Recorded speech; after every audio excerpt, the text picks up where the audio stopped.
আসসালামু আলাইকুম রহমতুল্লাহ। জাতীয় ছাত্র সংহিত সপ্তাহ পালন উপলক্ষে জুলাই গণহত্যা বিচারের দাবিতে বাংলাদেশ ইসলামী ছাত্র শিবির উপলক্ষে সারা দেশে বিক্ষোভ মিছিল অনুষ্ঠিত হয়। সেখানে আজকে দুইটি মিছিলের দৃশ্য আপনাদের মাঝে আমি নিয়ে এসেছি।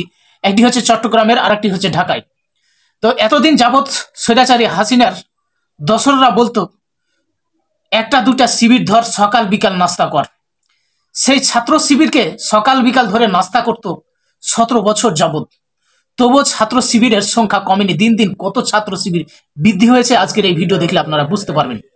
তো প্রথমে আমরা আসি চট্টগ্রামের দৃশ্যটি দেখে। চট্টগ্রামে লাখো লাখো জনতা শিবিরের মিছিলে।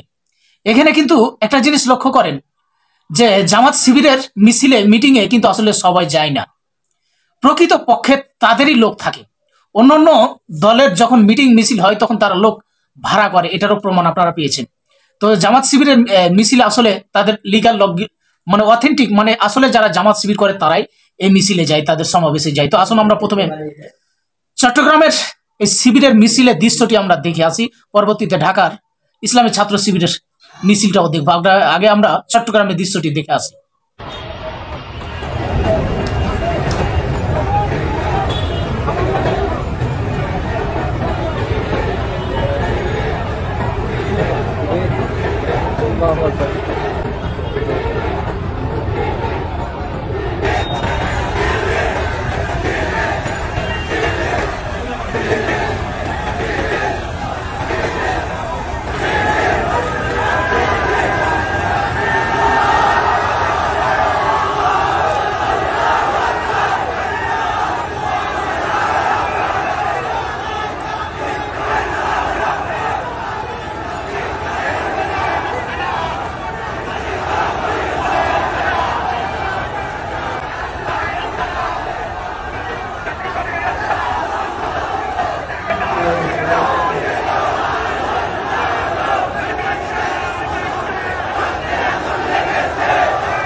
দর্শক, আপনারা দেখেছেন চট্টগ্রামে ছাত্র শিবিরের যে মিছিলে লাখো লাখো জনতা, ছাত্র শিবিরের ভাইরা সেখানে মিছিলের দৃশ্যটা আপনারা দেখলেন। তো এখন আমরা আসবো ঢাকা ইসলামী ছাত্র শিবিরের যে মিছিল করেছে, এই বিক্ষোভ মিছিলটি আসুন আমরা দেখে আসি।